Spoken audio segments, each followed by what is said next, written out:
5월 복음 집회가 그냥 이름 적어낸 사람 뭐 한두 번 찾아가 보고 안 오면 그만이고 또 오면 뭐 좋고 이런 마음으로 접근을 하시면 설령 그날 이 예배 자리에 참여를 해도 그가 주님 앞에 돌아올 가능성은 낮다고 봐야 됩니다. 절대로 쉽지 않습니다. 예. 설득하는 게 아니라 굴복하게 하는 겁니다. 우리한테가 아니고요. 하나님에게. 나를 창조하신 하나님을 인정하고 받아들이고 그분에게 완전히 굴복하게 하는 겁니다. 이거는 하나님의 일하심이 없이는 절대로 일어날 수가 없는 일이에요. 우리가 지금 그 일을 준비하고 있습니다. 그런데 악한 영에게 속아서 멸망으로 가는 사람들을 건지는 일을 이렇게 하다 보면 여러 종류의 일들을 겪습니다. 이런저런 일들을 겪으면서 우리는 지칩니다. 그리고 좀 더 시간이 지나면 마음 안에서 그만하자라고 포기를 하게 됩니다. 예수님 믿고 나서 잃어버린 영혼을 건져내서 주님 앞으로 인도해야겠다는 생각을 안 해본 사람은 없을 거예요. 어느 순간 지나다 보면 전혀 그 일을 하지 않은 채 또 그 일에 아무런 부담도 안지 않은 채로 살아가는 사람이 교회 안에는 점점 많아져 갑니다.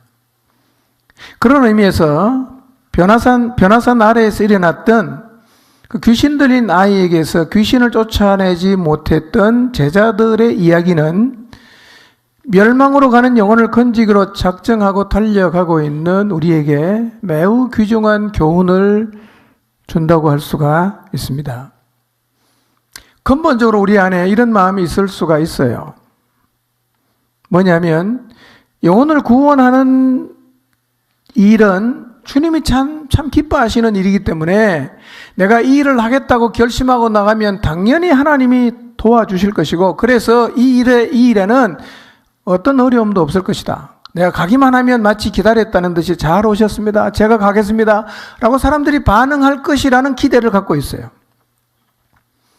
언뜻 생각해보면 그 말이 맞는 것 같기도 한데 사실은 매우 순진한 생각이고 비성경적 이야기입니다.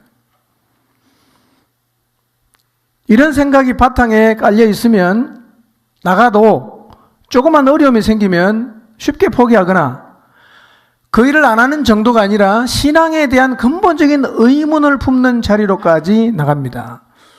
어떤 의문을 갖게 되느냐 하면 내가 하나님이 하라고 하시는 일, 하나님이 제일 좋아하신다고 하시는 일을 내가 하려고 하는데 왜 하나님이 안 도와주시는가?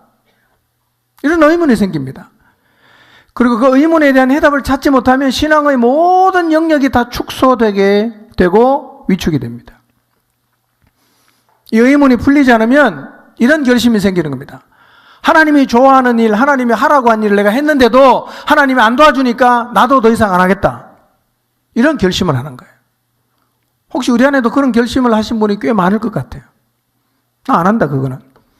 다른 일은 몰라도 영혼을 구원하러 가는 일은 절대로 안 한다. 왜냐? 나 하나님한테 서운하다는 거예요.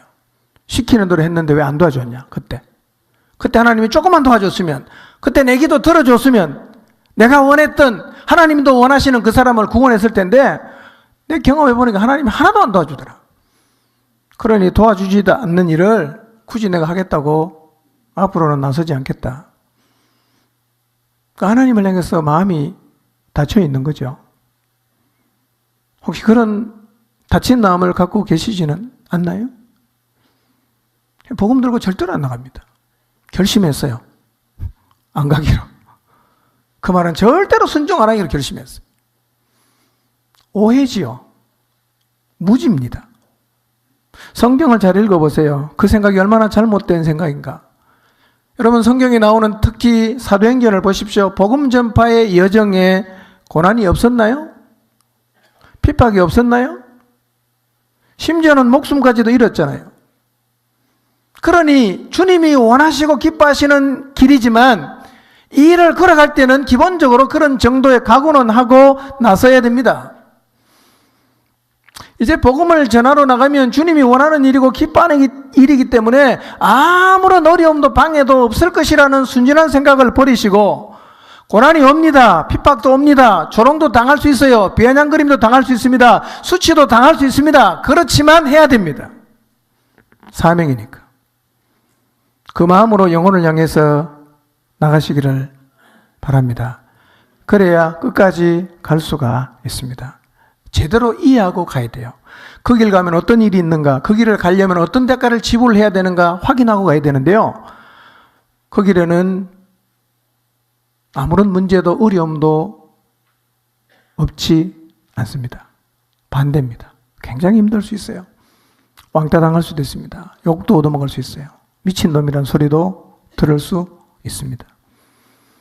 우리만 듣는 게 아니라 우리 앞에 갔던 믿음의 선배들 다 그 대우를 받고 갔습니다. 오히려 성경이 이렇게 말합니다. 사람들이 너희를 핍박하면 너희가 복이 있다 그랬어요. 마음에 깊이 새기시기를 바랍니다. 복음을 들고 나가는 길에는 핍박이 있어요. 어려운 일도 있습니다. 고난도 받습니다. 힘겨운 일 앞에 서기도 합니다. 하나도 이상한 게 아니에요. 그게 정상입니다. 그런 일을 당하면 정상이다 생각하십시오. 그런 일을 당하면 이제 내가 제대로 복음을 들고 세상을 역주행하고 있다라고 생각하시기를 바랍니다. 그런 자세로 나가야 아무리 고난을 많이 받아도, 아무리 사람들로부터 조롱을 받아도 끝까지 생명을 살리는 진리의 말씀을 들고 나갈 수가 있습니다. 본문으로 돌아가 보면 베드로, 야고보, 요한 3명을 제외한 9명의 제자들은 이날 실패했습니다. 되게 부끄러웠을 거예요. 몸둘 바를 몰랐을지 몰라요.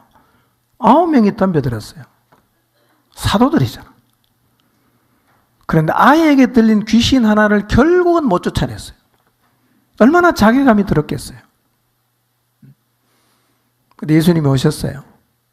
주님께서 이야기를 다 들으신 다음에 탄식하십니다. 열심이 없다고 탄식하셨습니까? 뭘 탄식하셨어요? 믿음이 없다고. 믿음이 없다고. 그러니 영적인 전쟁에서 이기는 것과 믿음은 굉장히 중요한 상관관계가 있다는 거예요. 예수님 말씀하시잖아요. 아, 믿음이 없는 세대요. 내가 언제까지 너희와 함께 있어야 하겠느냐? 내가 언제까지 너희에게 참아야 하겠느냐? 그리고 말씀하십니다. 아이를 내게로 데리고 가라. 아, 믿음이 없는 세대요. 오늘 주님이 우리 세대를 보면 어떻게 말씀하실 것 같습니까?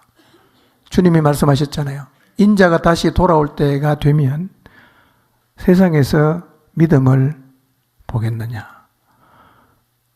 아마 우리가 제자들보다 믿음이 더 없었으면 없었지 더 낫진 않겠죠. 확률상으로 따져도 우리가 그 사람들보다 믿음이 월등하거나 뛰어날 가능성은 별로 없어요.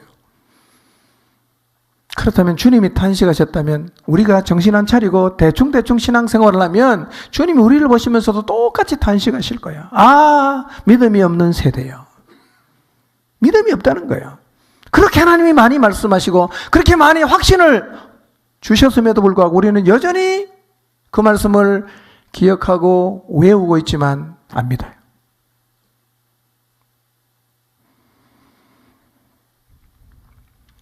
사람 안에 들어온 귀신도 제자들이 못 쫓아내는데요. 어제 말씀드렸지만 밖에서 영향을 미치는 귀신과의 싸움이 간단하지 않습니다. 제가 생각을 해봤어요. 정리를 해봤어요. 사람 안에 있는 귀신을 쫓아내는 일과 사람 밖에서 역사하는 귀신의 영향 안에 있는 사람을 건져내는 일의 차이, 어느 게 더 쉽겠는가? 요약한 얘기를 할 테니까 한번 들어보시고 어느 게 쉽겠는지를 여러분이 판단해 보시기를 바랍니다. 자, 사람 안에 있는 귀신을 쫓아내는 일은 생명이 달린 문제로 인식합니다. 그대로 살다가 죽으면 지옥 가니까 죽느냐 사느냐의 문제로 생각을 하고, 그 다음에 당사자도 지금 내 안에 귀신이 들어와 있다는 것이 심각하다는 것을 인정을 해요. 그리고 두 번째는 우리가 쫓아내야 되는 적의 존재가 명확하고 그 적이 그 사람 안에 들어있다는 것을 우리가 확인하고 있습니다. 세 번째로 사람 안에 있는 귀신을 쫓아내는 일은 대개는 단기전입니다. 평생 안 끌고 가요. 이틀, 3일, 막 지독한 놈은 좀 더 시간이 가지만 대개 끝납니다. 그리고 사람 안에 있는 귀신을 쫓아내는 일은 사람들이 일단은 심각성을 인정하기 때문에 에너지를 모으고 최선을 다합니다. 보이니까요. 저 안에 있다. 내쫓아야 된다라는 사실을 인식하고 있기 때문에 에너지를 모으고 최선을 다합니다. 그리고 다섯 번째로는 당장의 결과를 볼 수가 있습니다. 나갔다, 이겼다 알 수 있어요. 그러니까 이런 일은요, 에너지가 확 모아집니다. 갑시다 그럼 다 와요. 열심히 찬양합니다. 열심히 기도합니다. 근데 사람 밖에서 역사하는 귀신의 영향에서 사람을 건져내는 일은 이런 문제가 있어요. 첫째로 사람들이 이것을 꼭 해야 하는 일이라고 생각을 잘 안 해요. 하면 좋지만 안 해도 어쩔 수 없다 라는 굉장히 늘어진 생각을 갖고 있습니다. 두 번째는 분명히 저기 있긴 있는데 어디 있는지 잘 몰라요. 앞에 있는지 뒤에 있는지 어디 있는지 잘 모르니까 이게 잡아 족치려고 해도 이게 초점을 잡는 게 매우 어렵습니다. 더 큰 문제는 악한 영의 영향을 받고서 삶이 지금 이상해졌음에도 불구하고 당사자가 그 삶에 문제가 있다는 것을 거의 인정을 안 해요. 내가 뭐가 잘못됐냐? 나 정상적으로 잘 살고 있다. 문제의식이 전혀 없습니다. 세 번째는 이건 단기전이 아니에요. 길고 긴 전쟁입니다. 그러니까 이게 쉽지 않아. 네 번째로는 이런 이유들로 에너지를 모으는 게 잘 안 돼요. 기도합시다. 별로 가야 된다는 의무감이 속에서 안 생겨요. 그걸 꼭 해야 되겠다는 마음이 잘 안 생깁니다. 이게 참 힘든 거예요. 우리가 영적으로 밀리고 있습니다. 사단이 우리를 향해서 공격하고 영향을 미칩니다. 기도합시다. 별 반응이 없어요. 그러니까 사실은 훨씬 더 심각한데도 대응하는 방법은, 대응하는 태세는 매우 느슨해요. 그리고 다섯 번째로 이 문제를 죽느냐 사느냐의 문제로 생각하지를 않습니다. 그래서 결국 이 싸움은 이기는 게 어렵습니다. 판판이 당해요. 경고를 아무리 해도 경고를 받지 않습니다. 아무리 경고를 해도 문제의식도 잘 안 가져요. 사실은 안에 있는 귀신을 쫓아내는 것은 쉽습니다. 빨리 끝낼 수 있어요. 근데 밖에서 사람에게 영향을 미치고 그 영향을 받아서 인생을 계속 헛송하며 살아가도 그 삶에서 돌이키게 도와주려고 해도 본인이 도움을 받고자 하지도 않고 그 사람을 돕기 위해서 에너지를 모으자고 아무리 말을 해도 사람들은 별로 관심이 없어. 어느 게 어렵습니까? 후자가 훨씬 어렵습니다. 근데다가 우리가 싸우는 이 대적은요, 가만히 있지 않습니다. 끊임없이 거짓말을 해댑니다. 끊임없이 거짓말을 해요. 정신 안 차리면요, 그 거짓말에 확신을 넣고 하나님께로 더 안 나가요. 그 다음에 사단이 얼마나 끈질기지 몰라요. 잘 안 나갑니다. 안에 있어도 잘 안 나가는데요, 바깥에 있는데 쉽게 영향을 미치는 걸 포기하겠어요? 쉽지 않죠. 우리가 지금 어떤 일을 하려고 하고 있습니까? 안에 있는 귀신 쫓아내는 게 아니라 밖에서 영향을 미치는 귀신에게 지금 끌려다니고 있는 사람들을 건져내려고 하잖아. 어려운 일입니다, 여러분. 어려운 일이에요. 그러니까 여러분 5월 12일 날 이름 다 적었죠? 이름만 적으면 끝났다고 생각하시면 안 돼요. 사단의 영향 아래 있는 사람 건져내는 일을 식은 죽 먹듯이 쉽다라고 생각하시면 절대로 안 됩니다. 제일 먼저 뭘 해야 되냐? 안에 있는 귀신 쫓아내려고 힘을 모았던 것처럼 우리의 영적인 힘을 모아야 합니다. 전쟁을 치른다는 전의를 가지는 것이 필요합니다. 이것은요, 굉장히 치열한 전쟁이에요. 귀신을 쫓아내는 것보다 사실은 더 치열하게 싸워야 되는 전쟁입니다.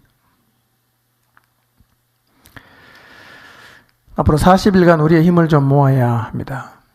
우리의 가슴에 불이 붙어야 됩니다. 정말 영적으로 충만해야 됩니다. 이 충만해진 힘으로 멸망으로 가는 영혼 구원하는 일을 감당을 해야 합니다. 예수님은 이 일에 승리를 하려면 뭘 가져야 된다고 말씀하십니까? 믿음을 가져야 된다는 거예요. 믿음이 없으면 안에 있는 놈도 못 쫓아내요. 근데 어디 있는지도 모르는 대적하고 싸우는 게 쉽겠습니까? 하나님을 향한 믿음을 가지시기 바랍니다. 하나님의 성품을 믿으세요. 하나님 자체를 믿으라는 거예요. 그분이 어떤 분입니까? 우리 사랑하시죠? 그분은 거짓말하지 않죠? 그분은 신실하시죠? 그분은 전지전능하시죠? 이걸 믿어야 돼요. 그리고 우리에게 주신 수많은 말씀과 약속을 믿으시기를 바랍니다. 하나님은 인생이 아니기 때문에 말에 실수가 없어요. 한번 말하면 반드시 가십니다. 반드시 지킨단 말이에요. 이 하나님의 약속을 붙드시기를 바랍니다. 그래서 영적인 전쟁 중에 제일 중요한 첫 번째 치열한 전쟁이 뭡니까? 진리를 잡는 거예요. 그럼 우리가 진리를 안 잡으면 뭘 잡습니까? 거짓말을 잡는 거죠. 사단은 끊임없이 우리의 마음속에 거짓말을 집어넣어요. 그러니까 특히 우리의 삶이 힘겨워지면 두 가지 생각이 내 안에서 계속 이렇게 혼재되어 있는 거예요. 여러 생각이 들어와. 그럴 때 우리가 뭐를 잡아야 됩니까? 진리의 말씀을 잡아야 돼. 그게 이기는 거예요.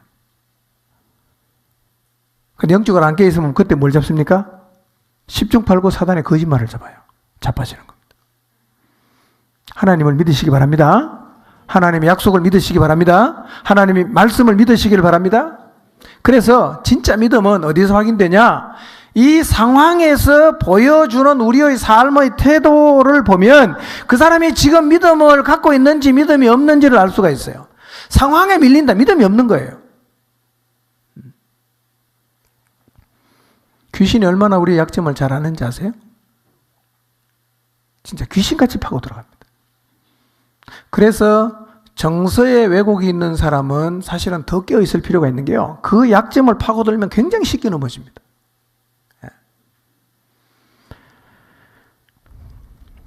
본문에서 보았던 것처럼 사람이 귀신에게 딱 사로잡히면요, 인생이 비참해집니다. 그런데 귀신이 안에 있지 않고 밖에서 역사해도 귀신의 영향을 많이 받으면 비슷합니다. 양심의 마비가 옵니다. 그래서 악한 영향을 많이 받는 사람은요, 부끄러운 일도 서슴없이 합니다. 사실은 부끄러운 줄 모르는 거죠. 예. 근데 그걸 자의적으로 하는 것 같지만 사실은 누가 끌고 가는 겁니다. 도살장에 끌려가는 소처럼 사실은 끌려가는 겁니다. 근데 그 가는 데가 도살장인지 몰라요. 예. 그리고 귀신은 사람의 인격을 짓밟아요. 짐승처럼 살게 하다가 영원한 파멸의 자리로 끌고 갑니다. 그 영향 안에 살아서 가끔씩 제정신이 돌아오면요, 수치감이 생깁니다. 절망감이 생겨. 내가 미쳤지. 내가 왜 이러나. 그 또 안 되는 거예요. 왜? 누군가가 끌고 가기 때문에. 자기 힘으로 못 나오는 거예요. 누군가 건져줘야 됩니다. 그런 사람을 건져주기 위해서 이 땅에 오신 분이 누굽니까? 예수님이란 말이에요. 그리고 그 멸망으로 가고 사단에게 끌려 다니는 영혼을 구원하는 일을 그분이 누구한테 사명으로 줬냐? 우리한테 줬단 말이에요. 사명이기 때문에 하는 거예요. 사명이기 때문에. 우리도 하나님께서 우리의 마음에 부담을 주시고 다가가게 하신 영혼을 보면서요, 그 아이의 아비의 심정을 가져야 됩니다. 좀 도와주십시오. 할 수 있다면 좀 도와주십시오. 예수님 말씀하십니다. 할 수 있으면 그게 무슨 말이냐? 믿는 자에게는 능치 못한 일이 없다. 아이의 아버지는 믿음이 없어요. 근데 믿으면 된다 그래. 그래서 얘의 아버지가 그 불쌍한 아들을 생각하면서 절규하는 게 뭡니까? 나의 믿음 없는 것 좀 도와주십시오. 소리 지르면서 내 믿음 없는 것 좀 도와달라고. 이런 절규의 기도가 우리에게 있어야 합니다. 그 기도가 여러분의 가슴 속에 살아있다면 하나님이 여러분에게 붙여준 영혼 구원할 것입니다. 그런데 그 기도를 한 번도 드릴 수 없다면 어쩌면 이번에도 그 영혼을 건져내지 못할 수가 있습니다. 예수님이 오셔서 상황이 끝났어요. 귀신 나갔습니다. 너무 궁금해서 제자들이 물었어요. 왜 우리는 안 됐습니까? 지난번에는 됐는데 이번에 왜 안 됐습니까? 주님 뭐라고 말씀하십니까? 이런 종류의 귀신은 뭘로만 나간다? 기도로만 나간다. 자, 그러면 여러분, 예수님의 제자들이 기도를 평소에 했을까요? 안 했을까요? 했을까요? 안 했을까요? 베드로 보세요. 무두장이 시몬의 집에 가서 기도할 시간 되면 옥상에 올라가서 기도를 하잖아요. 유대인의 습관을 따라 하루에 3번씩 기도합니다. 여러분, 하루에 3번 기도해 보셨어요? 하루에 3번 기도를 하면요, 영적 에너지가 정말 충만해집니다. 여러분, 무슬림들이 하루 7번 기도하잖아요. 하여튼 앓는 소리 남이 막 기도하지 않습니까? 재밌는 거는요, 우리가 볼 때는 아무것도 아닌 것 같아. 근데 그게 대단한 거예요. 예. 이슬람 지역에 나가 있는 선교사님들의 마음을 가장 누르는 게 그 소리입니다.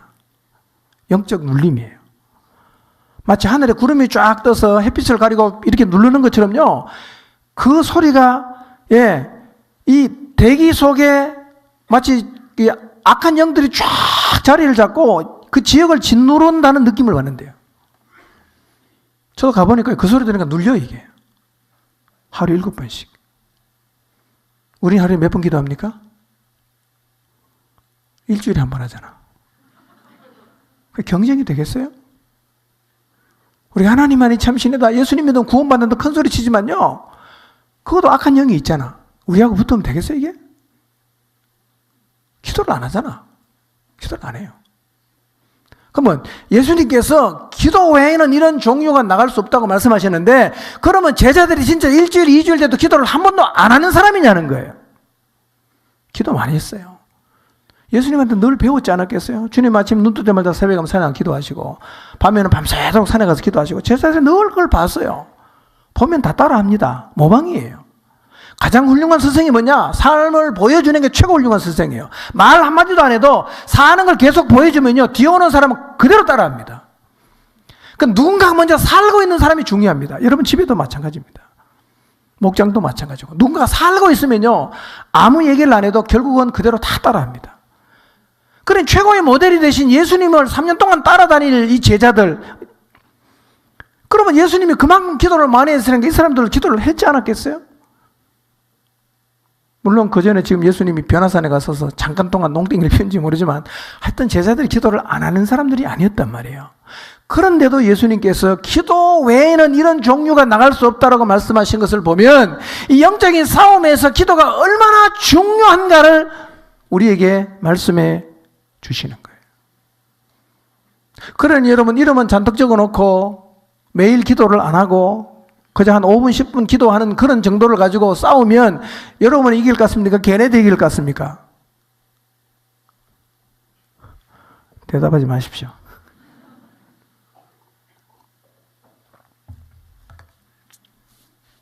율법을 얘기하는 게 아니에요. 기도가 정말 중요하다는 겁니다. 영적인 싸움을 이기는 것, 악한 영과 싸워서 이기는데 기도가 너무너무 중요하다는 거예요. 그러니 기본적으로 우리가 생각하는 것 이상의 기도를 늘 하고 있는 제자들을 향해서 주님께서 이렇게 말씀하신 걸 보면, 정말 기도는 우리가 영적인 전쟁에 이기려고 하면 반드시 해야 되는 것이라는 사실을 우리에게 확인시켜 주시는 겁니다. 기도 카드 다 받으셨죠? 시간 다 적으셨어요? 평소보다는 1.2배에서 1.5배를 적으십시오. 이번 5월 11일, 12일 복음집회 기도 안 하면 사실은 우리가 열매를 별로 얻지 못할 겁니다. 예수님이 그렇게 말씀하셨어요. 그러니까 여러분이 돕는 사람들 가운데도요, 좀 더 센 사람이 있고 좀 약한 사람이 있어요. 그렇죠? 지난번 사람은 안 이랬는데 이 친구는 진짜 힘들다, 그렇게 생각되는 사람이 있어요. 뭐가 더 필요합니까? 기도가 더 필요합니다. 기도가. 정말 기도 많이 하셔야 됩니다. 예. 그러면 반드시 승리하게 될 것입니다. 충분히 기도하고 하나님을 향한 믿음에서 흔들리지 않는다면 사람 안에 있는 귀신을 쫓아내는 일이든 바깥에서 영향을 미치는 귀신, 악한 영들을 물리치는 일이든 우리가 다 이길 수가 있습니다. 꼭 기억하십시오. 직책으로 이길 수 없어요. 교회 직책으로 못 이깁니다. 예.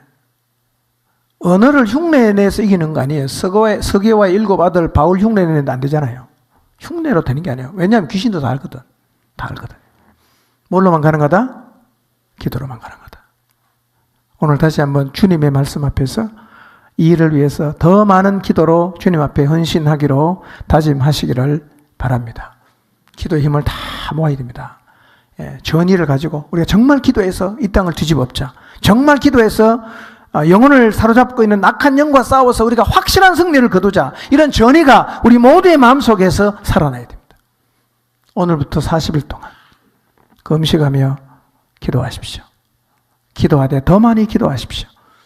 그래서 우리가 시작한 사단에게 사로잡힌 영혼을 건지는 가장 위대한 전쟁에서 하나님의 능력으로 인해서 승리하는 자리에 저도 여러분 모두도 서게 되기를 바랍니다. 기도하겠습니다.